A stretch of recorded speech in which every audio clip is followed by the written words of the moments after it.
Bueno, tercer vídeo, hemos depurado los recursos municipales, no hay nadie, bueno, al menos les han dado de comer, pero bueno, a través de recursos de Ciudadanos hemos encontrado un piso temporal, son los chicos que veis al fondo, entonces nada, nos abren en un par de horas y haremos una primera revisión médica, o sea, seguimos atendiendo la ciudadanía y las pequeñas entidades sin recursos, lo que está siendo un despropósito total.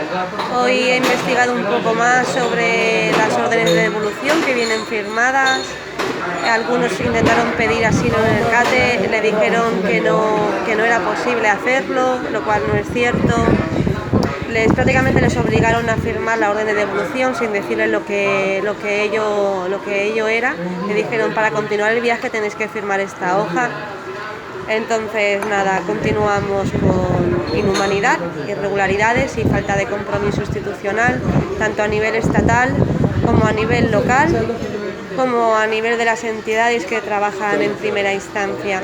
Así que bueno, hoy el día lo acabaremos ya relativamente pronto, en cuanto lo encontremos, en cuanto nos abran el piso y nos pongamos cómodos.